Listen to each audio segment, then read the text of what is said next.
Welcome to Running is Bullshit. I'm Stuart. And I'm Amy, and you're listening to the podcast that loves to hate running. There is a lot to get through this week, as I got a 69. Ooh. Stuart has been to Wank, and we've got a guest for you. What more could you ask for?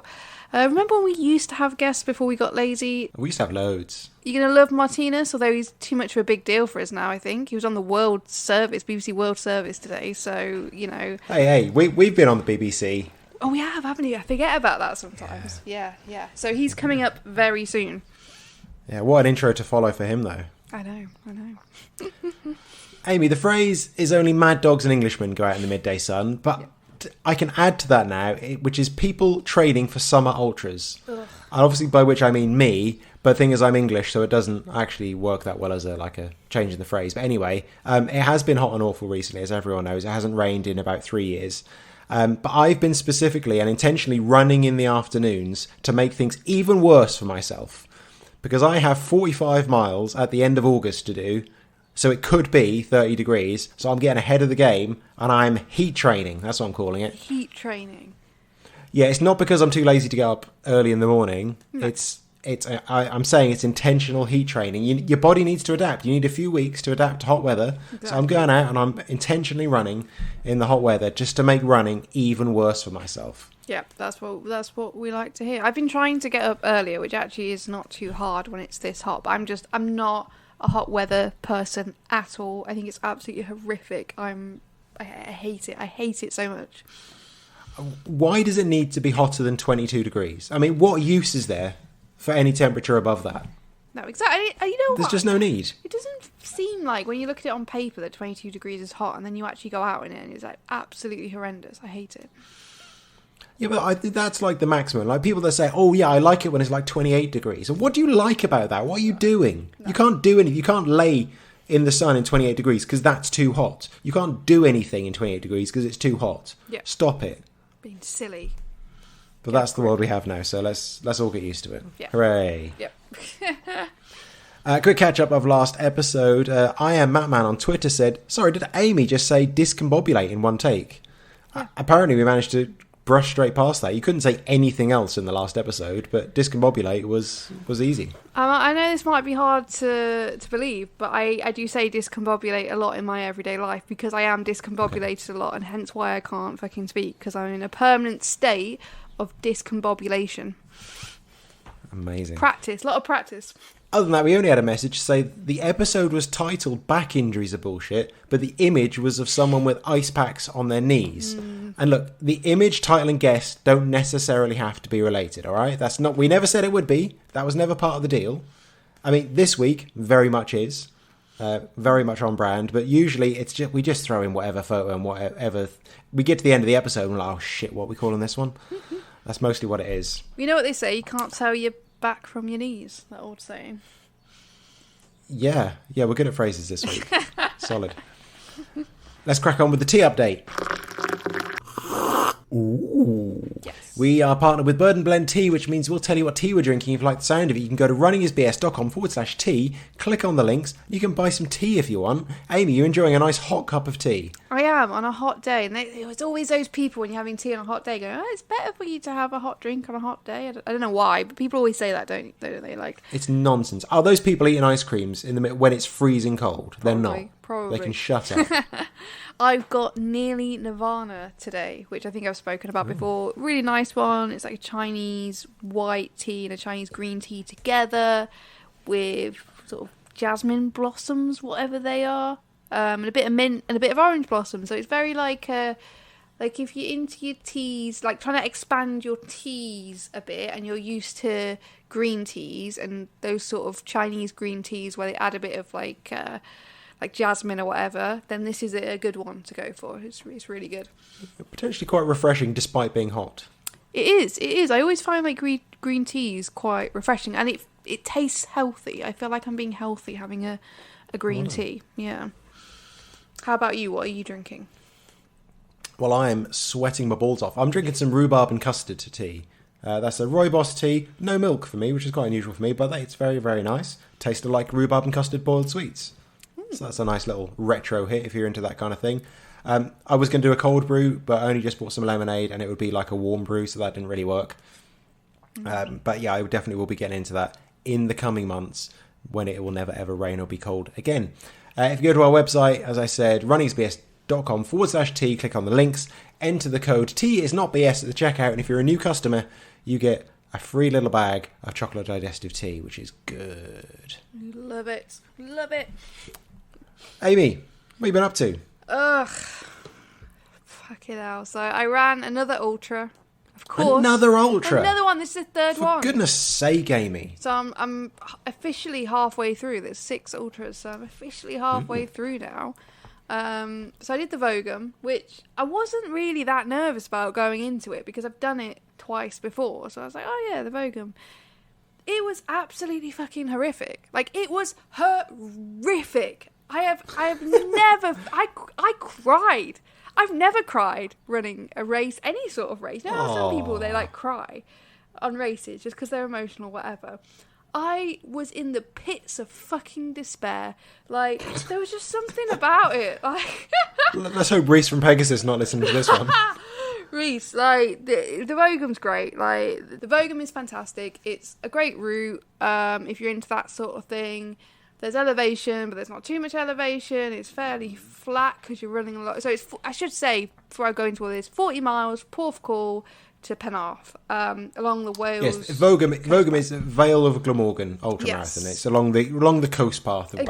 Exactly. So as one of the nice bits, at least. Yeah, and as you might imagine, there's some steep uphills, kind of, in some places to go up the side of the cliffs. But then mostly you're running on fairly flat.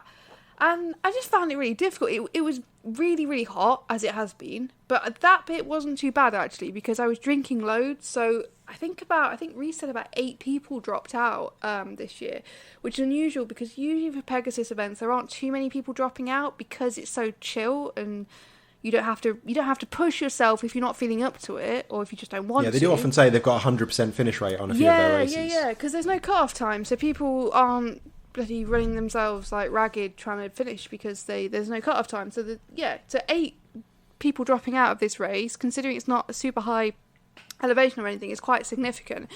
And it was just the heat, and even the people that finished, a lot of them were feeling really unwell and stuff. But that was fine.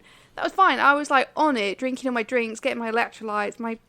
The heat wasn't bothering me. It was just, I think there was 2 things. So firstly was that the trail was super, super hard. So we hadn't had rain for ages. And the trail was just really when the mud cracks. So the trail was super hard underfoot and it was just hurting my hip a bit. And then a lot of it was overgrown. So there's bits of trail where I couldn't see my feet. And the nature of the trail as well, there's a lot of very narrow trail through fields. So I felt like I was just on a camber constantly. So my hip started to really hurt. And I started walking like a lot just because my hip was hurting. My feet were fine, but it just felt like a lot of impact just because the trails were so hard. And I got to I think I managed about 28 miles before I started to feel really shit, which when you're doing 40 miles, that's and I just going through Barry. That's a decent way. Yeah, but it just when you've got like 12 more miles to go, it was just horrific. And going through Barry, I was just crying. I was like, this is horrendous. I hate my life right now. What am I doing? There was just something about it. And maybe it is because I've run it before as well, that I knew how much further it was going to be and how long it would feel, because that bit's always the worst bit. So yeah, overall. And you didn't get a video of you crying. You know what? Think of the numbers we could have done on that. People who were following me on Instagram, because when I've been doing these ultras, I've been like updating people, and usually towards the end I sort of stop making videos because I'm in the pits of despair. But especially during like the first half of the day, at least, I'm like making regular updates. If anyone was watching me that day, there was no regular updates. I think I did one video. I was looking. I did like one video of emptying the sand out of my shoes after the sandy bit, which was about 4 or 5 miles, lots of sand. And that was the other thing as well. I think, so I ended up with like 500 feet of bonus elevation at the end. I'm like, how the fuck did I manage that? Because that's quite, significant. But I think it was in the sand dunes. I think we ended up bit lost and going over the top of sand dunes. I think I ended up doing a load of more elevation in sand dunes on sand. And then I think my calves didn't quite recover from that ever throughout the whole thing. So yeah. So yeah, overall, horrendous. Few things to mention. Now, firstly, when I got there, I was given the number 69. Now, everyone might be like, hey. The problem is, at the races, the Pegasus Ultras this year, you can choose your own number. I did not choose that number. So I was very aware as I was going through checkpoints and people would be like, what number? That maybe people were thinking I chose that number as some sort of... So were you like 6'9"? 6'9"? Yeah, I was like 6'9". Just to try and disguise it. And then I really wanted to say afterwards, I didn't choose this because I think I'm some like immature schoolboy. I didn't choose the 69. It was just given to me. It was. But it's okay. It was forced upon me. Oh, I just felt really embarrassed. And if it was like if it was just random that everyone just got a random number like it used to be, I wouldn't have been bothered. It would have been funny. But it's just the fact that it looked like I chose that. You know, it's not. Like... I love how stupid it is. Anyone sees 69 any context, people are like, "Way!" It's just. It's so stupid, and I love it. Yeah, but I just wanted to be like, I'm not like that. I didn't choose this number. I am not a 15-year-old boy. You are a legend. I am. Then the other thing that happened was on the day of the ultra, it just so happened that me and Freya were buying a car, our first car. Oh, and yeah. So Freya was gonna. I had the money in my account that I was going to transfer to the dealership, and then Freya was going to go pick up this car just because that's just how it happened with timing.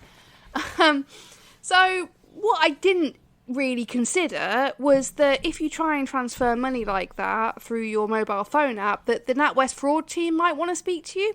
So I'm about 12 miles in, I'm trying to transfer this money, and I'm literally on the side of a cliff, like literally just a metre or so away from like a sheer drop, just in the middle of nowhere. And the app's going like, nah, you can't do this, you're going to have to wait for the Natwest Fraud Team to call you. So I couldn't move from that spot. I couldn't carry on going because the signal was really like in and out. So I stood in this one spot. I was on hold for about 15 minutes. And then I was speaking to this guy, and it was like a full-on fraud investigation type questions that they were asking me. They were asking me the reg of the car, what colour it was.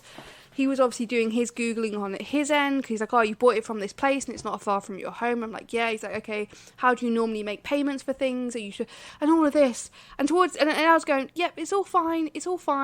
I was answering all the questions, and towards the end, he's reading me like his terms and conditions, like, oh, if this just end up being fraudulent, your money isn't protected. I'm like, mate, I am 12 miles into a 40-mile run. I'm on the side of a cliff. Can we speed it up a bit?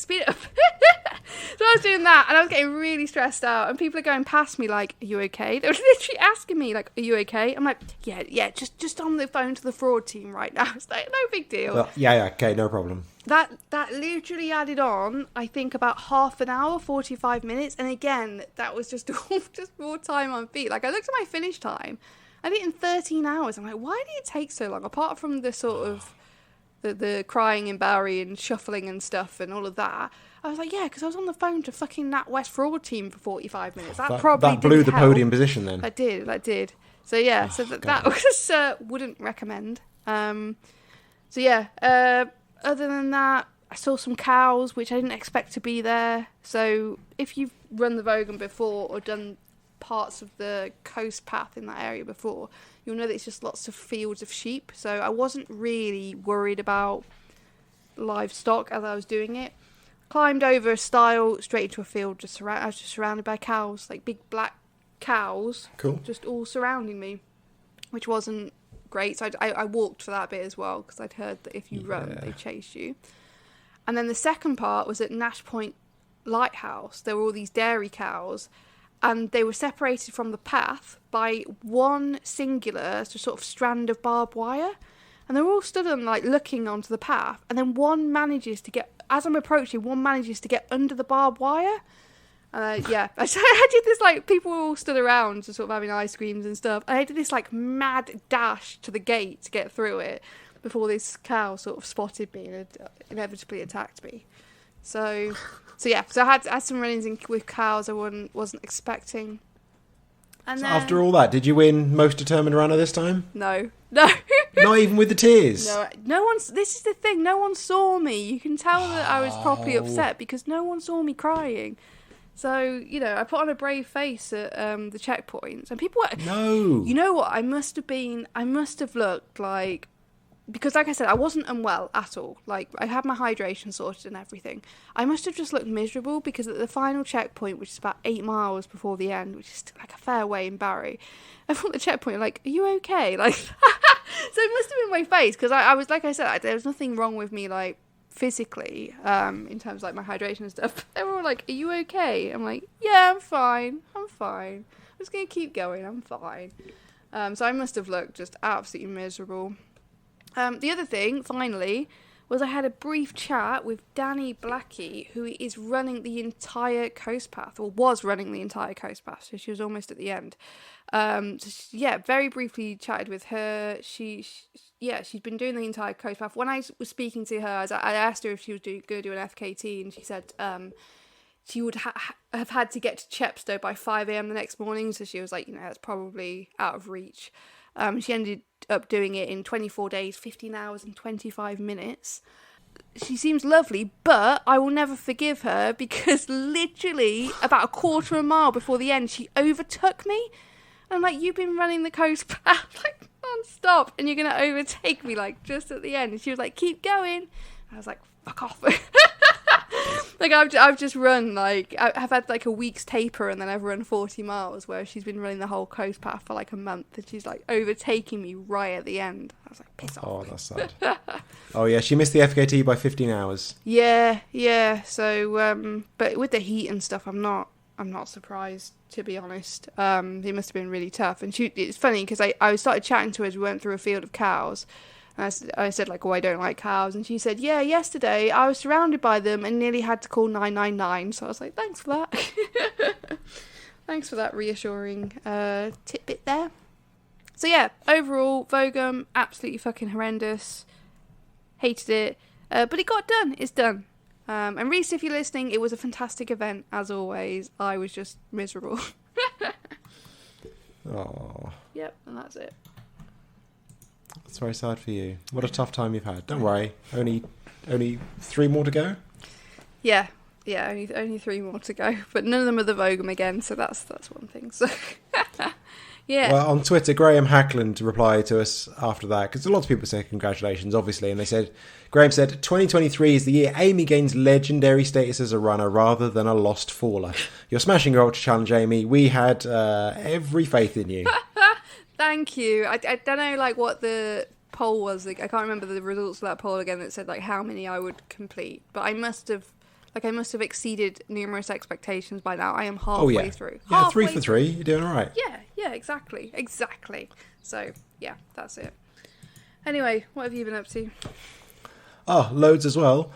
We had the biggest night of my running club's year, which is not a race. It's actually entering a race. Mm-hmm. It's a huge deal. There was absolute pandemonium as 250 teams of 3 runners sold out this race in 14 minutes, Jeez. Which is pretty impressive. And out of 250, 24 of those teams are my club.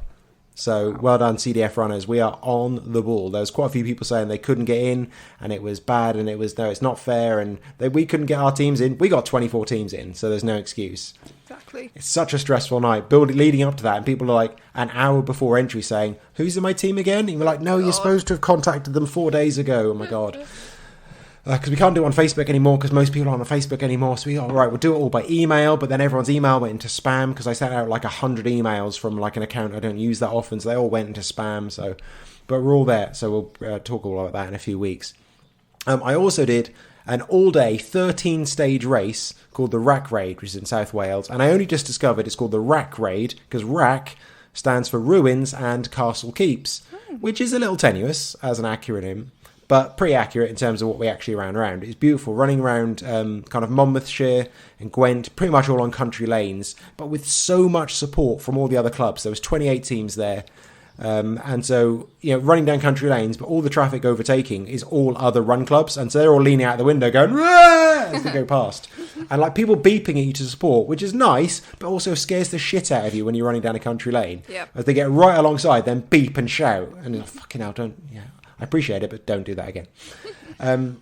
And we finished really, really well, despite it being our first year. We're not quite knowing what we were doing because it was 13 stages, but it's not like a simple handover. There was kind of a crossover between the start and finish of every stage, and we had 4 cars of people, like people driving different directions, all over the kind of the county to figure out what to do. It was a really complicated day, but it was fantastic. It's definitely the kind of race where logistics is a full-time job in the lead up, but really, really enjoyed that. Definitely want to take more people and do that next year. Great race. Also, as mentioned, I've gone off to Wank, which is the mountain in Germany. And I'll try and keep this fairly brief and just talk about the running-y bits, because that's probably the bits that people care about. In Bavaria, in the German Alps, in the shadow of Wank Mountain. And we were glad for that shadow, because it was hot as balls all week. And when we did finally climb the 1,000 metres to the peak of the mountain, it was actually easier than we expected. I think it's just because it's a nice, like, well-kept path to the top, and like there was kind of switchbacks and steps all the way up. And actually, we kind of got to the top because, like, Holly had heard that some people had done it and had to be like clambering at the top. So we were like, okay, this is going to get bad. It's going to get really nasty. And we just kept walking. We're like, oh, it's fine. So yeah, 1,000-meter climb at about 6k, which was really good. Stopped at the top for a mezzo mix, which is if you're from Germany, you know all about that. And then we ran down the other side, down some very steep gravel and roads, which was fantastic. We also ran for 3 hours one day and had the absolute shit scared out of us by 3 nearby explosions. Honestly thought something very bad had just happened, as this kind of the shock waves of it bounced around all the mountains all around us. But I kind of looked at my watch. It was exactly 10 o'clock. And so what it must have been was the local abbey, which we just ran past, which was massive. They were firing cannons to celebrate Corpus Christi, which is a public holiday in Bavaria, a big Catholic thing I had no idea existed. We kind of knew it was going on because we were worried the buses and things would be closed, but they seemed to be on. But apparently they just fire cannons to celebrate Jesus or something. But the body of Jesus or something. Yeah, we were only like half a mile away from it, had no idea it was coming. Very scary. Again, like echoing all around the mountains as well. I thought like a bomb or a mine explosion or something. Yeah, that was very scary. So we ran to Oberammergau along a beautiful stream. Like, it's one of those streams, if you've ever been anywhere in the Alps, and it's just so clear, we couldn't not look at it. We were just running alongside it like, look how clear it is. It's so clear. The water's so clear. And it's like, we didn't get over it the whole time. We were just running alongside, looking, saying how clear the water was. It was great. Lovely and cold as well to dip the buff in because it was a really hot day. We ran to an alpine coaster, which is about the most fun I've had in 4.5 minutes. Absolutely amazing. Like, it's like a little, I think they're actually called coaster bobs, which is very cute. It's like a little kind of car on a rail.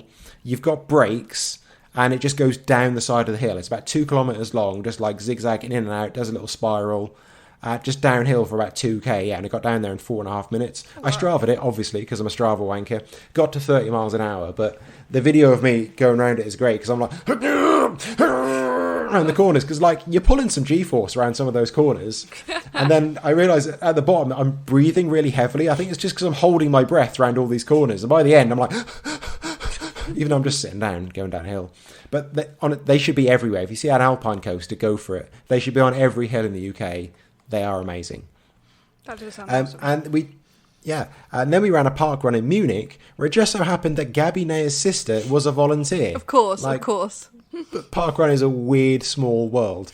We had a good chat with her in the awesome cafe afterwards, and she talked about how much she hates running fast, and how much she just, like, Gabby dragged her to her like first runs and do her first marathon, and she hated her first marathon so much she's only done 12 more.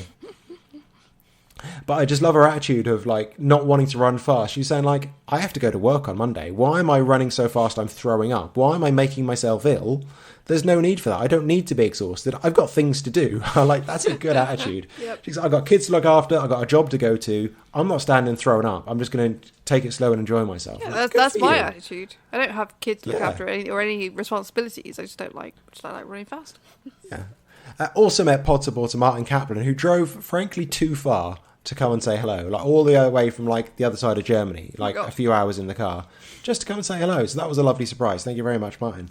So I had an absolutely fantastic time. Love Bavaria. Would love to go back. Went to the highest point of Germany, the Zugspitze, and like from there you can walk to Austria, just like through a little corridor, basically. So I was in Austria for 10 minutes as well, which was fine. But yeah, being 3,000 meters up in Zugspitze was amazing on a fantastic cable car.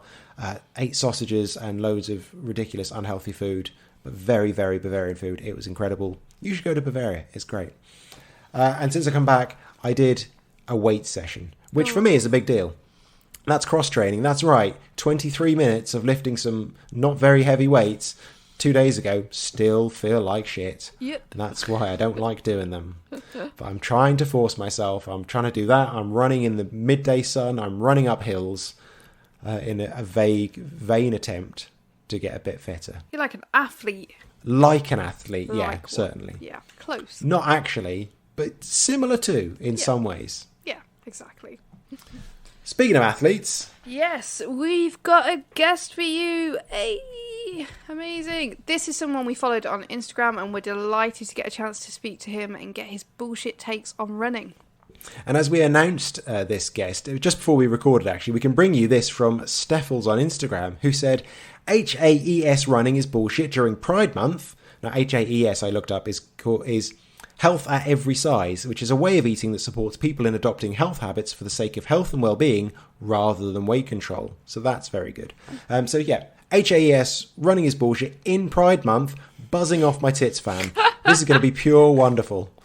There you go, Martinus. That is something to put on the cover of your next book. Steffels, buzzing off my tits fan. Yep. 5-star review. Joining us today is the founder of a club I'm sure a lot of our listeners will want to join, the Slow AF Run Club, which is now a brand new book with the tagline, The Ultimate Guide for Anyone Who Wants to Run. We've got runner, coach, and author Martinus Evans. Welcome to the podcast. What's up, y'all? Thank you very much for joining us. Straight off, we got in contact after we saw your story on Instagram where you laughed off another podcast who wanted to charge you $3,500 to be a guest. And Yes. so we slid into your DMs to let you know we were much, much cheaper than that. I mean, that is some solid bullshit to start us off. Look, podcasting is bullshit. Yep, that's fine. But yeah, I think that's the thing of being a plus size guy and reaching out. Hey, I'm all on the offense myself. So I'm reaching out to podcasts. I'm promoting this thing myself. So yeah, like I'm going to swing for the fences. I'm going to try to hit some of the podcasts that I like to listen to and things of that sort. And one of the podcasts was like, yeah, we'll do it for $3,500. It's like, are you crazy? And then it got me to thinking, is that what people paying to be on podcasts? If that's the case, I need to restart my podcast over again because We need to start charging people. $3,500. Exactly. I mean, if even we can make a little bit of money from podcasting, they should be paying you. I mean, I want to put it out straight out there. We're not paying you. But if anything, people should be paying you to be on there. Hey, Incredible. That's the world we're in now, apparently. the game has changed. Okay, yeah, absolutely. So your running story is a pretty extraordinary one. Tell us how it began. Yeah, so my journey started with some bullshit. Back in 2012, I was working at this store called Men's Warehouse, which is a suit clothing company here in the States. And I was working on commission sales. So I was on my feet 8 to 12 hours a day in hard bottom dress shoes, which has to be the absolute worst thing you can ever wear for 8 to 10 hours a day. One day I found this sharp pain in my hip. I went to go see my doctor. And instead of him giving me advice on how to figure out what's going on with my hip pain, he had a whole nother thing coming for me. So he said, Mr. Evans, I know why you're in pain. I said, okay, why? I'm thinking it's because I played football or, a sport-related injury. He said, it's because you're fat and you either need to lose weight or die. Yeesh. Me taken aback because I'm here for my hip. And that's the first thing you say to me. So we have like this big argument. And I remember saying to him, like, screw you, screw this. I'm going to run a marathon. And he laughs and tells me that's the most stupidest thing I've ever heard in all of my years of practicing medicine. And I was like, what? And he was like, if you run a marathon, you will die in that course. So instead of putting hands on him like I wanted to, stormed out the doctor's office. And on my way home, I bought some running shoes and I got on the treadmill and failed miserably. Couldn't run longer than 15 seconds. And that was the start of my journey. How did you jump straight to marathon? How was that? That was your reaction to that doctor? Because was it in your mind anyway? It wasn't. So let's talk about like where we was at in 2012. So like 2012, right? Blogging was like the big thing. And like marathoning was like this whole big thing as well, especially it's like around like the marathon boom. So in my head, I was like, yeah, I'll run a marathon. So a couple things, Stuart. I didn't know how far a marathon was. So that's the first thing. You know, I was at one point in my life, I was saying, hey, I'm going to run a 5K marathon. And then one of my friends was like, no, Martinus, those are two separate things. There's a 5K, and that's a distance. And there's a marathon, and that's a distance. A 5K marathon does not exist. Yeah, you were one of those people. I combined it all together. So when I really found out, like, well, how far is a marathon? He's like 26.2 miles. The wheels start turning. You start to be like, well, 26 miles, like that's from here to 2 towns over. And it's like, well, who's running that? People run that for fun. And then throughout the whole process, I was like, okay, you know what? I still got to prove this doctor wrong. I'm going to go out and do it. And you did it. And I did it. How long did that first marathon take? In terms of right from that appointment to the marathon itself? It took me, so I met the doctor in July of 2012. I ran my first marathon in October of 2013. Okay. So a little bit over like a year and a half. Of course I didn't just like go into marathon training. Hell, I fell off the treadmill of 15 seconds. So like there was some training that had to get there to build up. And, you know, I just slowly build up throughout that whole process. Like, you know, first being able to like succeed with running a minute straight and then going from a minute straight to like 5 minutes straight and so on and so forth.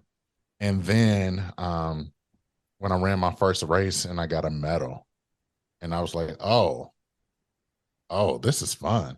I get a medal for doing this thing. Yeah. And then I just continued to go. So I ran more 5Ks and then I eventually leveled up to a 10K, ran a couple 10Ks and then leveled up to a half marathon.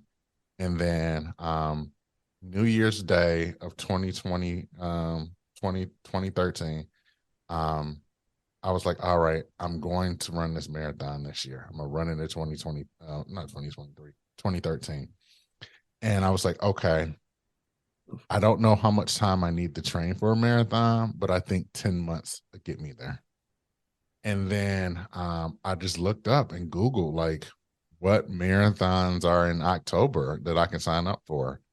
And my hometown, Detroit Marathon, their registration had just opened on New Year's Day.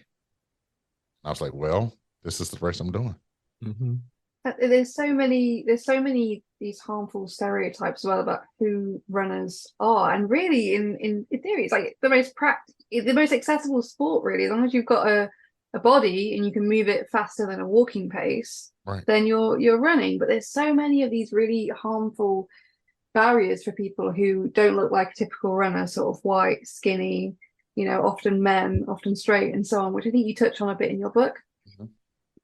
Absolutely. And I think that's the main thing about running and the story that I'm just trying to preach for individuals out there is that running is for everybody. And it's not just for the elite or the elitist runners who are out there who think the road belongs to them because they can run faster than somebody else, but can't run faster than the actual elite runners. Like, let's get that right. Like, it's usually the elitist runners who are like behind the actual elites who are actually competing for money, who are like have this chip on their shoulder. about everything else about running. And for me, I'm like, well, it seems like you're mad because you're quote unquote isn't fast enough to be in the front of the pack. Yeah, there definitely is that kind of elitist runner. And then the little bit ahead of those, the runners that are better than them are kind of really nice, I've found over my Yes. kind of years. You know, the people that are kind of generally winning in races and doing well are generally really lovely. It's, yeah, as you said, it's Yes. probably those people that are a little bit behind that can't quite hack it. Yes. And so after this marathon, that was obviously a big experience to do the first marathon. At what point after that was it you decided to start helping others and what you wanted to kind of bring this experience to other people? So throughout this whole process, I learned a lot of stuff along the way, mainly because I couldn't find anybody to train me. So nobody would train a 300-pound man. They were like, we don't want to be responsible for that. Like if you get hurt, we don't want to be responsible for any of that. So like you're on your own. So I had to like forge and learn things the hard way. Bought a lot of books on running. I've, did the run coach certification. And one of the things I noticed is that most of the stuff wasn't useful to me at all. Um, the book here in the States that's like the quote unquote, like the golden standard for running is the Jack Daniels book on running. I don't know what it is over there across the pond, but here you would think the Jack Daniels book on running is like the running Bible. And it's very technical. Feed auto tools, pace charts don't go faster or doesn't go past a 13-minute miles. You got 2 quality runs, and it's very scientific. But in that book, it does not tell you what to do if you went for a run and you ran in cotton underwear and now you chafed. It doesn't tell you what to do if, this is your first long run for the first time and you're thinking, well, I'll just wake up in the morning, roll out the bed and just start running and don't eat nothing for breakfast. And then like you get lightheaded and having to call your wife or your family member and say, hey, I'm on the side of this road, like come get me. It doesn't teach you any of that stuff. Only thing that these books teach us is their way and their method to become a faster runner. What to make generally to make a fast runner even faster. Exactly. Yeah. And that's the thing, Stuart, is that most of these books are written by elite athletes, former elite athletes, or coaches of elite athletes, telling you that, trying to teach you how to make a fast runner even faster. And for me, at first I thought I was crazy. I thought I was the crazy one. Is it me? Like, should I be getting faster? Should I be trying to train to run faster than a 10-minute mile and like break myself to try to get there? And as I was running races and talking with people on the course and being like, well, how did you learn? Like, what training plan did you use? And most of them was like, I Frankenstein the plan from 3 or 4 different other plans to make the plan to get me. And I was like, that isn't a way that doesn't make sense. So from there, I just went on my own journey to be able to like start creating plans that just made sense for me. It just made sense to like some of the assumptions that I had when it came to when I started running. So like the first assumption was, most Couch to 5K programs have like they end at like week 8, run 3 or whatever, and it's like run 30 minutes straight. Congratulations, you ran a 5K. And I don't know about you, but I'm not running a 5K in that time. I remember that bit of Couch 5K, and it was such a disappointment when I got to the last week and I'd run like 2 miles, and I was like, oh, yes. Okay, I haven't run a 5K. Right. So like for me, I was like, okay, well, I'm gonna take the assumption that, the person I'm training is running an 18-minute mile. So that can be walking pace, that can be running pace. Like if I take that assumption that somebody is running an 18-minute mile, theoretically, any training plan that you give them, whether they're faster or maybe even a little bit slower can fit, and they'll be able to get to the distance that they're training for. Not, congratulations, you ran 30 minutes straight. You can go run a 5K. And it's like, oh, I can't. And we'll have more from Martinus in a bit. Now, you can support this podcast by going to patreon.com/runningisbullshit and donating money every month. New to the list this month is Neil Denton. Cheers, Neil. Hey. You finished second at the Vogum that you did. Good for him. And you'll be delighted here, everyone. Amy said it couldn't be done. No one else had an opinion on it, so I set out to prove you all wrong. Here are our supporters for this month. Angela Foster Swales, Victoria Magnus, Nikki Genders, Sophie Jacks, Gordy Delwell, Matt Garner, Raymond Quinn, Elizabeth Chopin, Brian Simpson, Matt H, Samantha Benson, Claire Davis, Stuart Stevens, Vicky Robin, Steve Roxy, Kale Ryder, Ruth Katie, Kath Everard, Francis Howell, Rachel Bentley, Viola Greer, Victoria Dick, Sandra Heinzer, Lisa Gibbons, Matt Burrows, Gregory C.J. Howells, Andy Robbins, Trish Schultz and Nikki Jones. Chris Geim, Elliot Line, James Lampert, AP, Karen Blake, Abigail Hardman, Luke Daniel, Amanda Murray Hind, David Owen, Maria Wicks, Matt Mitchell Running, Jason Spings, Andy Nichols, Ian Thompson, Charlie Neverson, Ivor Hewitt, Adam Atkinson, Clark Gilmore, Matt Jones, Liz Reese, Tom Alcrog, Debbie Hurley, Tony Howell, Sam Whaley, Matt Newbury, Jonathan Carter, Neil Denton, Ian Hales, Paul Hibbert, Graham Hackman, Julia Page, Denny Tenesby, Gladina, Matt Jezioski, Aaron Shaw, Bernadette McCarthy, Martin Josie, Martin Gale Seal, Kirk Shepherd, Jay, Sophie Nichols, Penny Simpson, Carl Fleming, Gabriel Thomas Nyer, Anthony Howe, Jerry Grubbs, Lawrence Dawson, Lee Wood, Cassie Jones, Mike Caffin, H. Tom Shepherd, Derry Shambolic Adult, Karen Hamilton, Rachel Bullmore, Catherine Fenton. I did experiment with that to like change the pitch to make mine really high pitched and yours really low pitched, but it was even worse than that. So I just reverted it to normal. Perhaps there'll have to be like a limited edition to go out at some point. Oh, and also, sorry, Martin Kaplan should be on that list. I mean, he drove all the way across Germany to come and see me, and then we accidentally left him off the list. So sorry. Martin Kaplan, Martin Kaplan, Martin Kaplan, Martin Kaplan. That'll do. That makes up for it, doesn't it? More than makes up for it. So don't forget to get in touch with your running bullshit on Twitter, Instagram and Facebook. Just search Running is BS. Let us know why you particularly hate running this week. Amy, who has hated running this week? Rachel Bullmore. She says, I thoroughly enjoyed this episode. Really agreed with the LGBTQ plus support. Proud of you for your stance. Oh, thank you, Rachel. Yes. Thank you. Just to mention, my snapback cap arrived last week without the need to complete ridiculous questions when ordering. It made its first outing at the Colchester Castle Park Run on Saturday. No BS from me this week, just happy to be able to get out and run. That's not very on brand, Rachel, and I'm not sure why. Yeah. Why have you not had these pointless conversations? Why is it me? Yeah, that message did finish on a bit of a low, I'll be honest, but it did include praise of us, so I obviously wanted to include it for that reason. Yeah, obviously.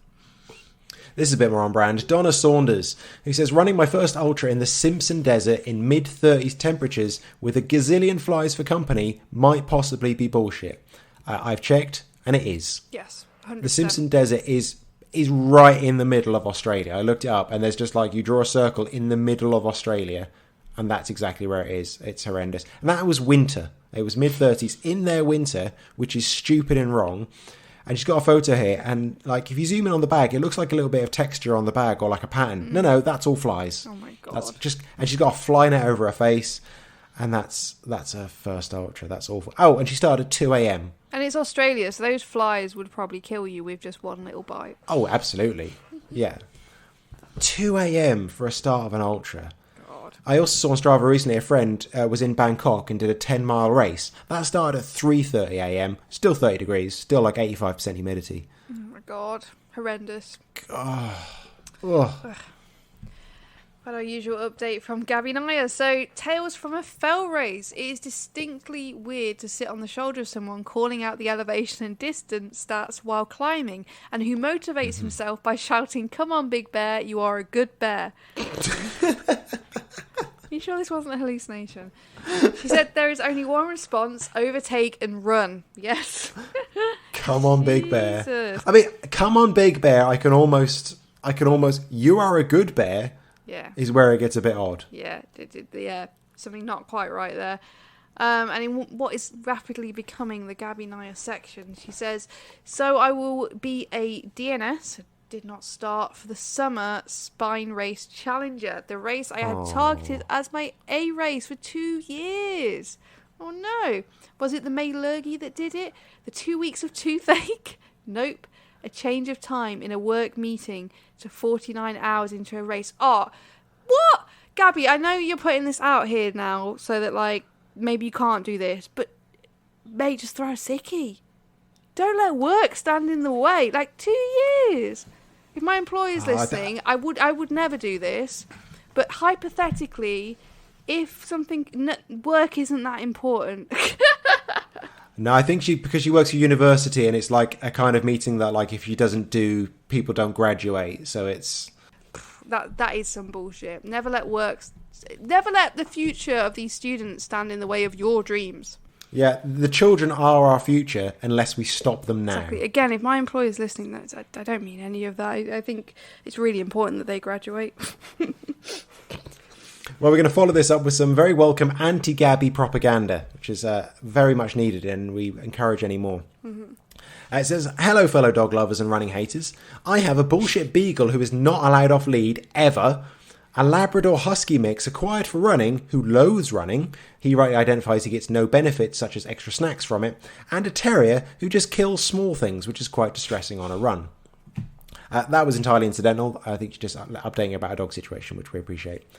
"I wanted to drop you a mail about running. I took up running because of Gabby Thomas Nair. It is all her fault. It isn't any of the things she promised. It's basically bullshit.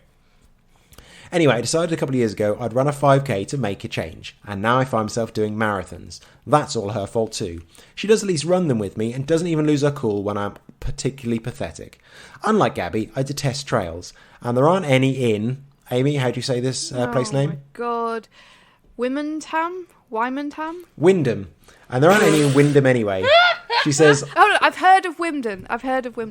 She says, "I believe Stu is a Norfolk lad, and unlike 99% of the population will pronounce this correctly." Yes, it's easy. I don't see what the problem is. "I went to Cossey High School. You will not guess how to spell that, I guarantee." God. "So I do all my bullshit running on country lanes, with drivers telling me alternately that I should A, run on the other side of the road, incorrect, checked highway code, or B, run faster, incorrect, fuck off. Anyway, I signed up for a stupid thing in August, a sun-up to sundown looped bullshit event in Newmarket. I love to do a race report. I may even manage more than one 5.3 mile loop in the 15 and a half hours. I love the show. Thank you so much for the continuing joy you bring." Cat Abigail Hardman. Again, a message that finishes very strangely. Yes, very odd. We'd love that race report as well. That sounds suitably bullshit. So, yeah. Especially if you can do more than one loop. Yeah. I mean, on. But if you can only do one loop, I want to know the reason for that. I mean, that's got to be quite horrific. Unless you're just lazy. Maybe. Hold on. Also had a message from Brian Simpson who says, "It's just gone 6 a.m. and about to head out on another lap of Endure 24. 24-hour running is most definitely bullshit. For the record, this is only going to be my 4th lap and I'm already fucked. God knows how the serious runners feel." Ugh. Yeah, I'd not been tempted by one of those events yet. Nope, definitely not. Is that one of those on a track, or is it a... Yeah. No, it's just a loop. You just go and do as many as you want. Oh, okay. There's an event in Cardiff that has a similar name, which is round like a running track, or there used to be anyway, and that would be even more horrific. So, yeah. There is the Barry 40, a 40-mile event on a track. Ugh, God, no. That's so bad. Email from Callum Burrell. "Hello there, Ribs team." Team. I think you mean hello there, Stuart. First time email from a relatively new listener. Has the subject of being a poster person ever been broached on the pod? It can be a bit of fun when folk contact you stating they've spotted your mug on some advertising blurbs online helping to promote a local race. Yeah, we see these every now and then. I'm not sure if we ever have been particularly, but you see these quite often. This is on a recent photo. I tried to reshare the photo on a Facebook thread and was alarmed when there was a warning stating this comment may go against our community standards. Puzzled, I looked again at the photo and there appears to be something long and straight pointing upwards between my legs. A fantastic light trick which clearly the race organisers haven't spotted. I'll enclose the offending item with this email. I trust you are both well. If not, this would hopefully bring a smile to your faces. And it is Callum jumping in the air with his legs bent. And it's just the way the shadows are and the light from behind him is just like a long section of light running along the inside of his leg. Doesn't look like a penis particularly. No. But I guess the algorithm has detected that's the middle of a person and here's a pink long thing. So it makes you it's look just twice, flagged it just in case. At first glance, yeah. you take a second glance because you're like, whoa. Yeah, but the Lime Park Trail 10K obviously did not notice this when selecting that photo. How could they not? Or maybe that's why they did. Maybe that's why they did. Perhaps. Perhaps there's a stepping stone to a naked race. Yes. Perhaps Lee Wood will get up there soon and yes, definitely. Join in. Yes. I've had another message. Hi, Stu and Amy. I completely agree with you on the subject of short distance races. Last year I got talked into taking part in a 3K race on track. That was so out of my comfort zone that even on the day I considered just not turning up. But yeah, that's me with most of my races. Just don't bother turning up. It's fine. The race was split into 3 pace categories, so I signed up to the slowest one, 4:30 minutes per kilometre or slower. I have no hope in hell of ever getting my pace down to 4:30. 6 minutes is where I'm at if I try and go really fast. So I turned up knowing full well I'd be last or thereabouts, and I wasn't wrong. What was hilarious, though, was the fact that the age categories were split into 5-year groups, which meant there weren't many people in each category. There were only 3 of us in my age group, so I was guaranteed a 3rd place. What happened in the end was even better, because the other 2 women in my group placed 2nd and 3rd overall, which meant they wouldn't be getting age category place. Oh, I didn't know it worked like that. So here's photographic evidence of me collecting my 1st place trophy for coming 42nd out of 43 in a 3K race, in which I set a 1K PB of 5 minutes 28. Lots of love to you both, Agatha. Amazing. Legend. Oh, I love it. That's perfect. I dream of that. A win is a win. Yep, I dream of that. I dream of like coming almost last in a race and then the other people in my age category or all the other female people just die or not die. I shouldn't say that, but something bad happens. They have to pull out. No, not even that. Okay, they just don't turn up. I'm wishing death and bad things on people. They just don't turn up, and I win. That is amazing. Finishing 42nd out of 43rd and getting a 1st place trophy is incredible. Definitely. That is glorious. Someone else in my club recently won a race. She was the first female finisher in a 10K race, and she just... And again, she would very much admit that she is not someone who should be winning races. Mm-hmm. She put in her Facebook post to the group, I think she mentioned the fact she won about 12 times, literally just saying, I won. Not an age category win, I actually won. I was 1st place. Me, I won. And then credited the HRT with giving her the boost. I'm like, yep, good for you. She's on the juice and doesn't care. Yep. But yeah, absolutely. You can only beat what's put in front of you. Exactly. Let's pick back up with Martinus Evans, who has just run 5K, but not in 30 minutes, which is apparently a very important benchmark. After you'd learned all that, you actually had to become a coach yourself in order to continue. And at what point did that become a brand? So, Slow F Run Club. So during that whole process, I already had somewhat of a brand. Like I started a blog called 300 Pounds of Running.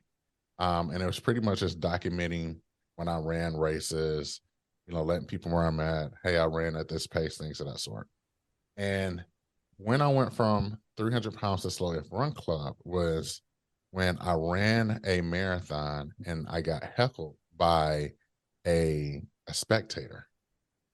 So I was running a marathon. I was maybe about mile 16 or 17 in, and this fucking drunk asshole was like, you're slow as fuck, go home. And I had my headphones in. So just imagine just running and like you see somebody out of your corner of the eye just like yelling at you. So you thinking like maybe they're cheering for you or yada, yada, yada. So you take out your headphones and you look at them and say, what? It's like, go home. You're slow as fuck. Go home. And I remember having an argument. It's like, so I'm slow as fuck and I should go home, but I'm the one that's running and you're on the sideline drunk. I was like, man, you don't get the fuck up out of here. But something about that resonated with me. And I was like, okay, I know what I'm going to do.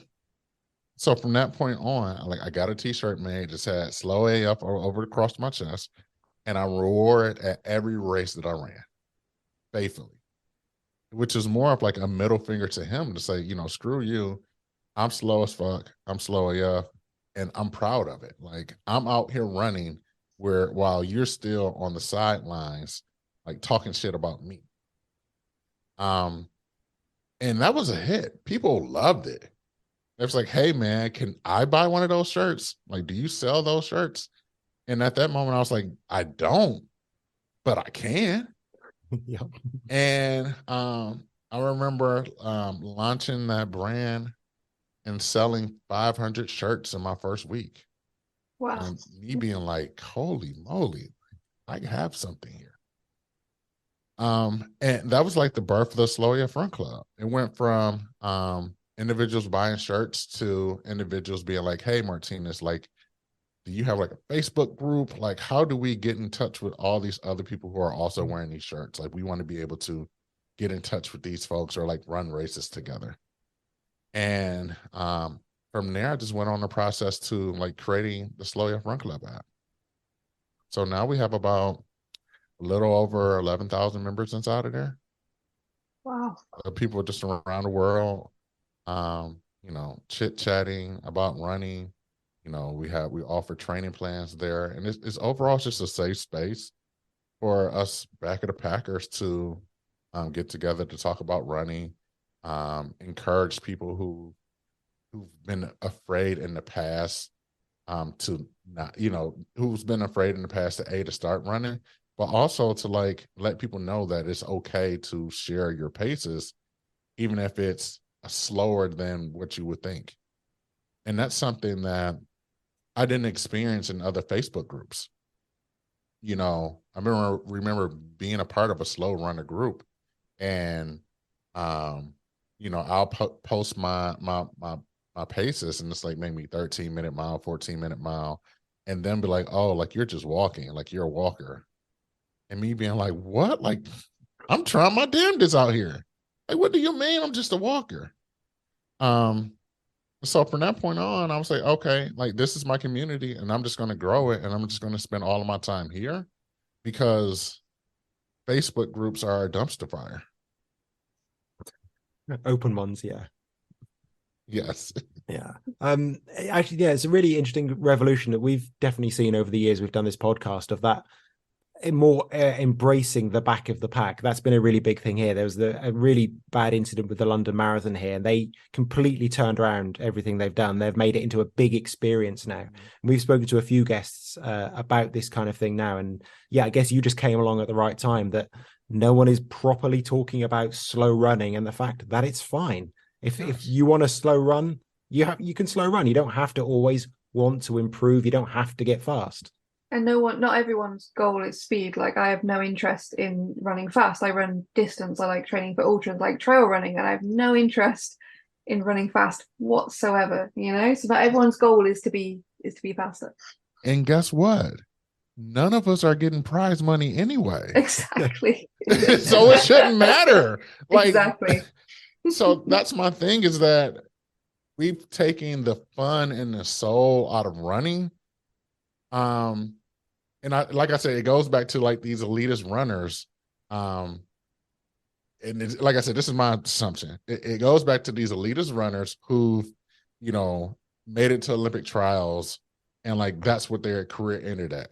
And now they have this chip on their shoulder of like, well, I can't be amongst Elliot, so like I'm going to, you know, make everybody else feel lesser than me here, so that I can feel better about myself because my career stopped at where it stopped at.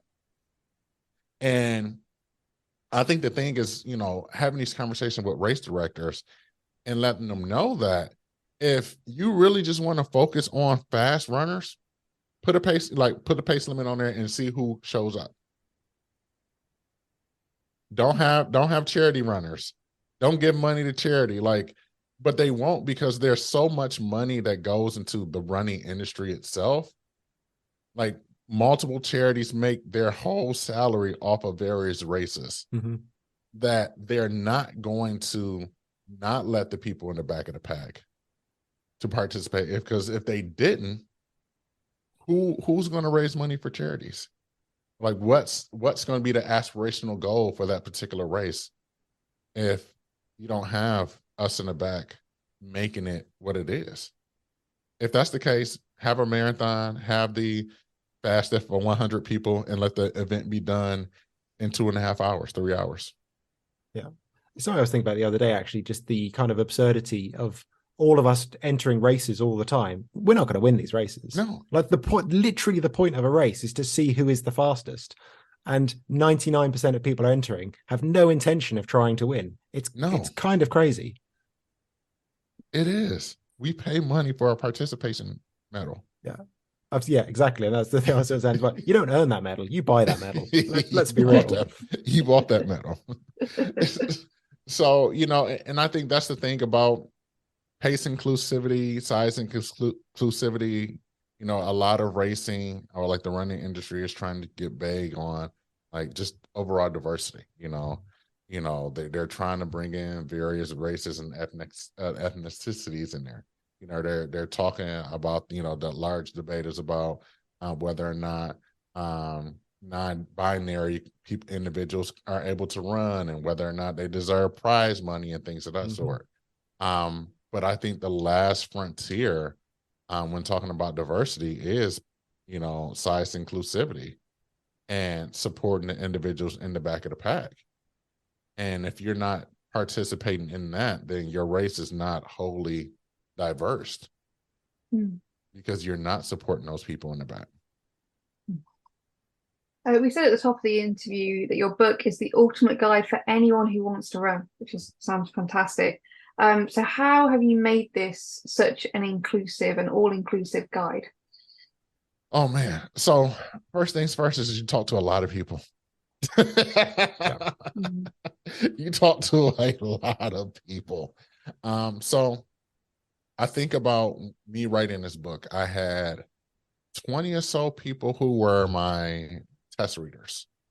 So I'll read it, I'll write a chapter, and I'll send it to these test readers and get their feedback. And this included beginner runners, like absolutely beginner runners, that individuals who were just starting to train with me on a one-on-one basis, and give this to them and say, hey, like, I know you haven't got this far, but what questions you may have, talking to some of the more experienced runners and saying, hey, like, what have I missed? And just going through that process. Like, I'm a very methodical guy. And like, that was more or less my process, talking to women, talking to men, thinking about my own experience, and just having all of that stuff and putting it right into that book. Yeah, I'm really glad that was the first thing you said, because obviously you can write from your own experiences, but you need to know everyone else's and not presume that other people's kind of experiences and stories. So you've gathered those all together, which is fantastic. Yeah. The book, particularly the first chapter that you sent to us, that we really, really both enjoyed, it's very much into the mindset rather than the physical side. Why did you go with that first? Why is that so important?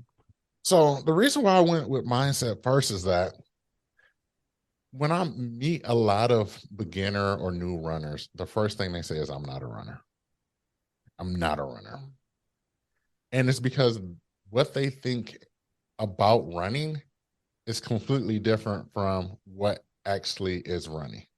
So I wanted to be able to just bust that down right in the front of it, to let them know, A, that you are a runner, and B, here are ways to overcome some of the voices that you might be encountering at the beginning of your run, because we all have those voices. So what would you say are some of the key tips or takeaways from your book without spoiling it too much? Because of course we want people to go out and pre-order it on Amazon. But what would you say were some of the key things you were covering? Oh man, so we talked about mindset. We talk about cross training. That's probably my favorite chapter: cross train or die or risk Oh injury. God, I think cross training. we're both voting for die. Yeah, sorry. It's not a style. Horribly injured. Yeah. I'd rather get injured, thank you. So cross train or die or risk getting injured. That's my favorite chapter. And I just spent a lot of information, a lot of time in there. Just on the fact that I wanted to give individuals specific training plans and exercises that they can do to prevent injury, but also give it in a way that they can either modify up or modify down. Like that's something I've really seen with any running book or just really any like fitness focused book, is that here's the exercise, here's how you can make it harder, here's how you can make it easy. So like that's one of my favorite things. Nutrition, that's something I also talk about as well. And I provide a lot of stuff from my point of view as a 300-pound runner. How I look at running a marathon is how most people would think of running an ultra marathon is. Because when you think of like most nutritional, like the nutritional snacks, like it's all based off of like time and things of that sort. And then my question is, for who or for whom? Is it based off a 125 or 150-pound guy who's running, a 3-hour marathon? Because if that's the case, like that's not enough calories for me. So letting individuals know, here's how you can find the amount of calories you need for your own particular body. So the book is out on June the 6th, but in the 5 minutes we've got left of this Zoom call, Martinus, we have to ask you the most important thing we ask all of our guests, which is, what is the most bullshit thing about running? Races running out of medals. Fucking bullshit, man. Like, how do you not know how many medals to have for all of the people who are running this race? Yeah, that's bullshit. I paid for this race, and you don't have a medal for me. And you talk about, oh, we ran out, we'll mail it to you. No, that's bullshit. I want my medal now. I've been spending all my time on this course, on my feet, sweating, breathing hard, trying to figure out how to get to the finish line, encourage myself, and you don't have a medal for me. Absolute bullshit. Yeah, that is definitely something that's come up a lot with people, because we know a lot of races, I'm quite sure they get like, say, 2,000 orders, and they think, well, 300 of those won't turn up, so we'll save a bit of money and we won't buy as much stuff. And it's when they do turn up is when they seem to get caught out, and that happens a lot. It happens a lot. And then the thing is that these medals, when you get to that amount of people who are coming to race this, a 10,000 person race, like the price of the medal is like less than $1. You don't have my race medal here. The 10 years on, are you still into medals? You still collecting them all? I still collect them. It's something like every year or so I'll take a picture where like all of my race medals on, and it's like, whoa, oh, this is heavy, but it just become a thing that's like on the wall. It takes a lot of time just to get them all, to put them. Wow, yeah, I've got too many for that. So tell us a bit more. How can people find you and your book? Absolutely. So you can find me on all things the internet. First things first, at 300 pounds and running. That's 300 spell out pounds and running on Instagram and Facebook. That's my personal Instagram and Facebook. You can find the Slow AF Run Club at slowafrunclub.com. And then the book is available wherever books are sold. So your Amazon, of the likes, your Barnes and Nobles, pretty much wherever books are sold, you'll be able to find it there as well. Fantastic. And will that be an audiobook as well? Absolutely. You will hear this buttery baritone voice in your ears. That's telling all the stories. I might be into that. Yeah, so fantastic. So that's something people can listen to on their runs as well. Perfect. Martinus, thank you very much for joining us. Yes, thank you. I'm really looking forward to the book. It sounds absolutely fantastic. Yeah, I think we need to get some pre-orders in. Thank you. Thank you for having me. No problem.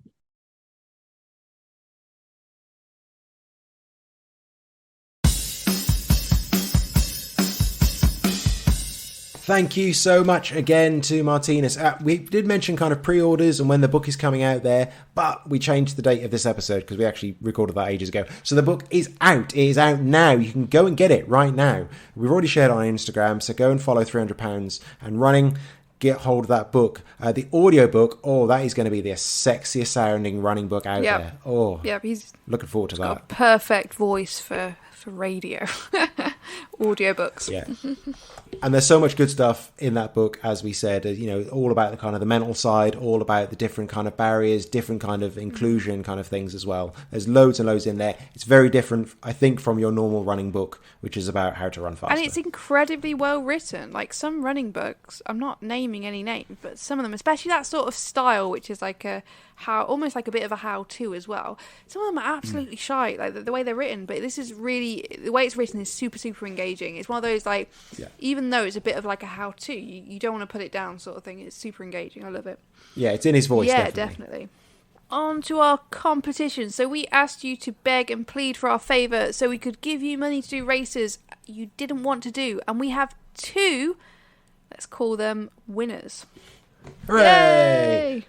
First up, air quote congratulations to Andy Nichols, who will be running the London City Race in September. Not only is this in the commercial Fat Cat hellhole of the City of London, it's also an orienteering race, which means utter carnage as runners knock down pinstripe-suited wankers in bowler hats while staring at a map, and we very much approve of this kind of anarchy. Andy did also say he'd like to do course 2, but as this is the elite women's course, I think the men's open course is actually more likely, unless we're very much prejudged, Andy Nichols, in which case we'll apologise and we'll pay you more to keep it quiet. And next is Patreon Mike Smith, who you may better know as Shambolic Adult. He absolutely does not want to do the Loch Ness Marathon in Inverness because he can't afford the flights.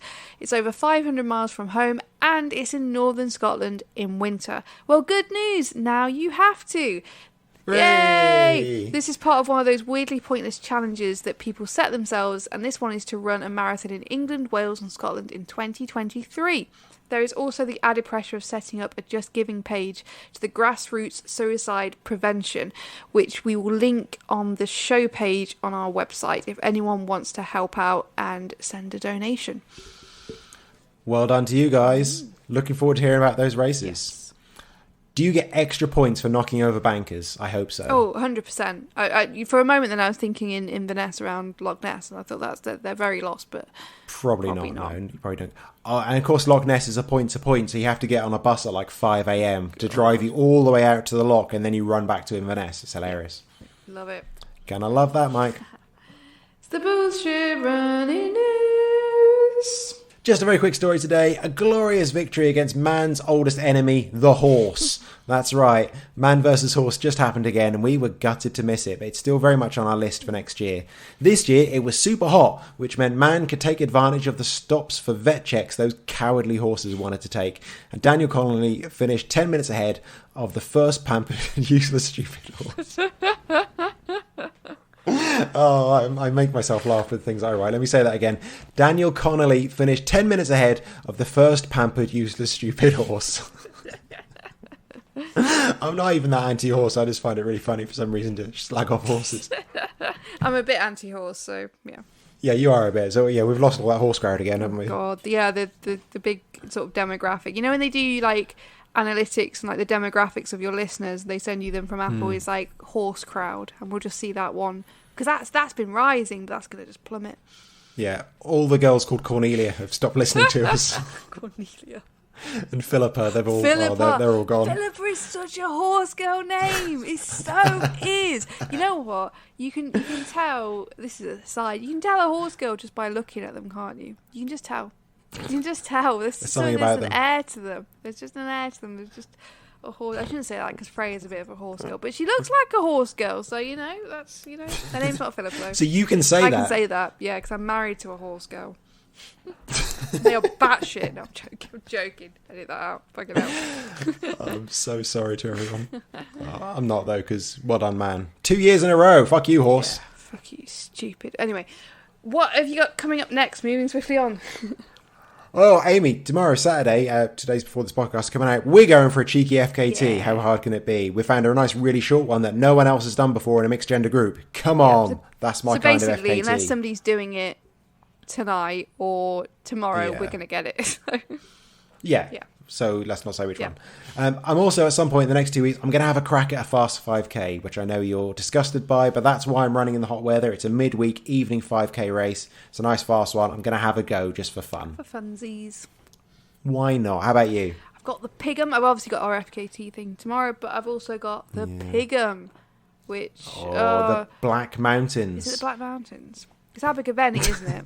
I know. I'm going to the night before on Friday. I'm going to Abergavenny. That's all I know. And you know what? It's funny. Like, I'm so disorganised. I did the same thing for Reykjavik half marathon, but I just booked somewhere in Abergavenny. I just booked it, and then I looked. What, for Reykjavik? No. But that's a really long way. That's not convenient at all. It's the same thing I did. I just booked accommodation, and then I thought, I better check where the start line is. After I booked it all, like weeks later. And I'm like, luckily it's not that far away from the accommodation. It's a good fucking job, really, isn't it?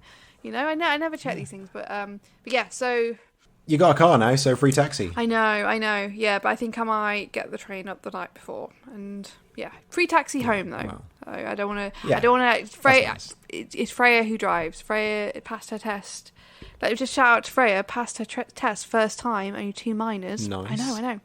I'm learning to drive, but yeah, so I don't want to say to Freya, you've got to get up at 4 a.m. and take me to Abergavenny, so I'm going the night before on the train. But yeah, the Pig'em, it's a new Pegasus event, super hilly, from all like the pictures of the medals and stuff, and from pictures that Reese has taken on the route, there are horses, like wild horses, which I'm not really... Yeah, that bit is scaring me a bit. Yeah, if it's hot, though, you can just run away from them. Exactly, they won't be able to do shit. So yeah, 30 miles, bit hilly from Abergavenny. Amazing route. It's going to be a really good route. It does look like a really, really good route and good training for the Edam, which I'll talk about after I've done the Pig'em. Yeah, all the cool people now are saying Black Mountains are better than the Brecon Beacons. That's the cool people saying. I had no idea that was the Black... you know what, I've run in the Black Mountains before, and I've done a race in the Black Mountains, but I didn't realise that was the Black Mountains. In my head, I'm just going to Abergavenny, so, you know. Sure. That's it. If you've enjoyed this bullshit, please visit runningsbs.com to see the show notes and links from this episode and the whole back catalogue, as well as links to our Patreon, merch store, and social medias. Bye. Fuck you, horse.